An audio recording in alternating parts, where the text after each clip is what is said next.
Hey friends, welcome back. Today I've got a fun sit-down video for you talking about budgeting for groceries and how much is too much and how we as a family decide how to make those choices.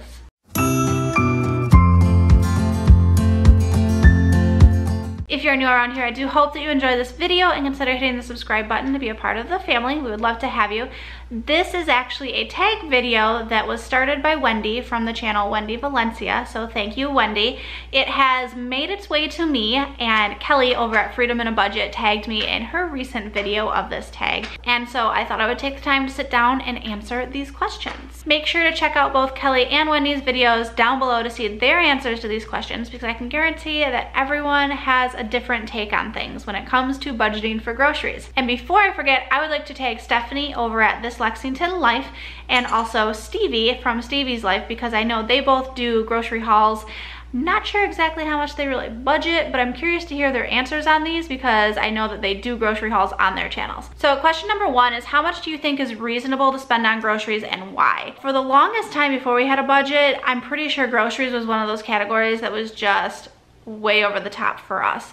Now, since we started budgeting, the rule of thumb for us is $100 per person per month. So for our family of four, that's $400 per month. There have been some months that we can do it for way less than that. We've done groceries for under $200 a month, and then there's months that we go over on that. But as a rule of thumb, we always start with about $400 in mind for our monthly groceries. The next question is, does the food budget depend on the cost of living in your area? Part of me wants to say yes, but part of me also kind of feels like you have some choice in the matter as far as where you shop. But even if you look at Aldi across the board, prices at Aldi in my area are different than prices at Aldi in other areas. And so I do think cost of living does have some effect on it. I still think that you can rein in the grocery budget no matter where you live and still be frugal about it. So I mean, that's kind of my take on that. We haven't lived in too many different places. We lived in Michigan and now in Kentucky, and I would say that we spent more in Michigan, but that was mainly because we didn't budget, but cost of living was less there. So cost of living is more where we currently live and we're spending less. So I don't know. Third question is, do you use anything like Zaycon Fresh for bulk meat purchases? Up until this past week, I would have said no, but we actually did our very first Zaycon Fresh order for chicken, and number one, the chicken is awesome quality. Number two, we got it at a really good price. It was 99 cents a pound, so that's the only reason I really took advantage of it. But we got 40 pounds at 99 cents a pound. We picked it up. It was very easy to go through the process, and then my husband and I spent about an hour just kind of processing and sorting it into freezer bags and putting it in the freezer. So if you want to check out Zaycon Fresh, you can check out my link below. That's the only like bulk food purchasing other than Costco and Sam's that I really know of. But yes, we've used it once and we've had good experience with it. The fourth question is, do you shop at places like Costco or Sam's, and do you think it raises or lowers your grocery budget? We do shop at Costco. We don't get a whole ton from there. The membership to me is worth it because we do get gas there, and we are very close to Costco, and there's a lot of things that we use on a continual basis that we get there. So the months that we buy more from there, we're still usually able to stay within our $400 a month grocery budget. We might go slightly over, but we buy things there such as our garbage bags, our dishwasher tabs, like the little packs, protein bars and protein powder there when they are on sale. We buy some of our produce there, like their broccoli, organic broccoli, and their romaine hearts are cheaper there than in the regular grocery store. So it just makes sense to grab it there because it's not really out of our way.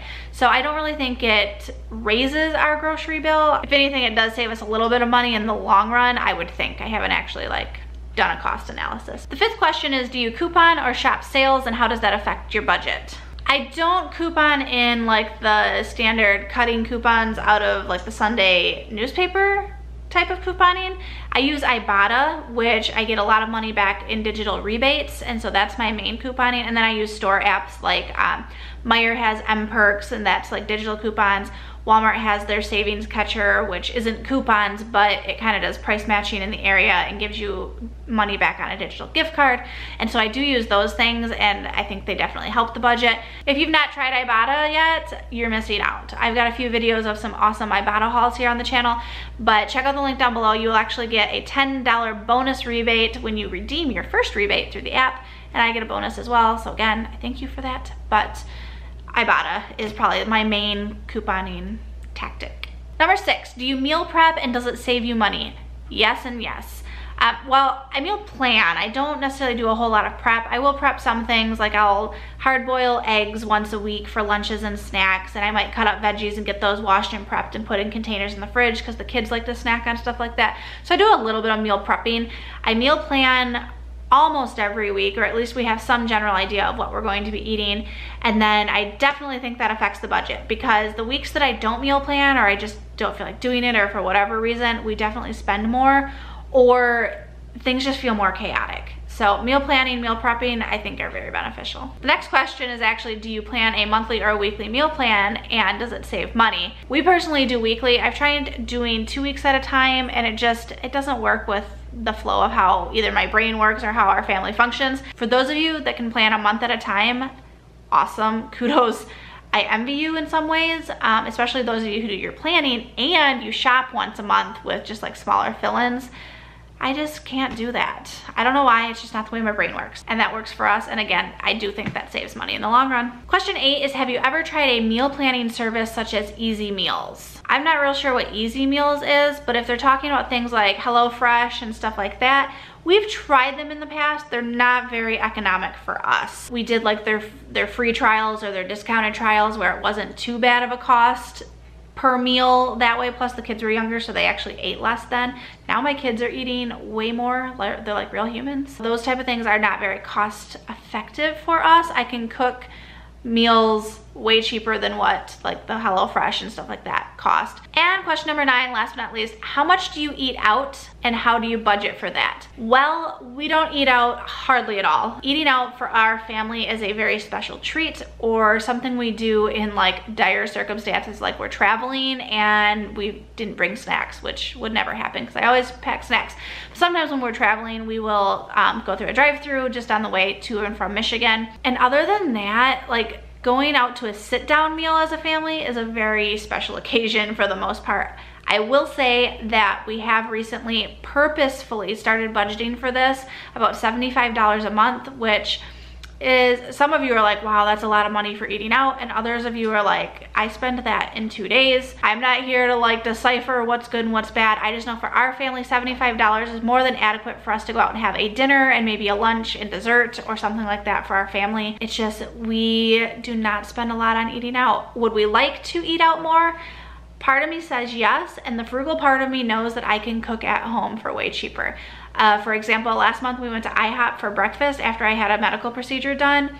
We dropped $40 with tip on breakfast, and all I could think, and can still think now a month later, is how I could have made that at home for so much cheaper. And so I still have guilt surrounding that decision, even though it was really nice to have a meal that I didn't have to prep or cook or clean up after, and we got to have a family outing.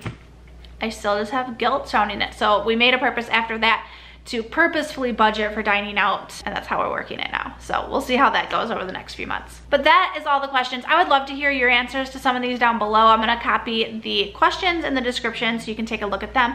If you would like to do this video as well and I didn't tag you, definitely let me know in the comments if you post a video to answer these questions, because I wanna hear your answers. And also, don't forget, Stephanie and Stevie, I'm calling you ladies out. I wanna see your video. Thank you again to Kelly from Freedom in a Budget for tagging me, and to Wendy for coming up with this tag. It was fun and definitely something that's right up my alley. All right, friends, thank you so much. Until next time, we'll see you later. Bye.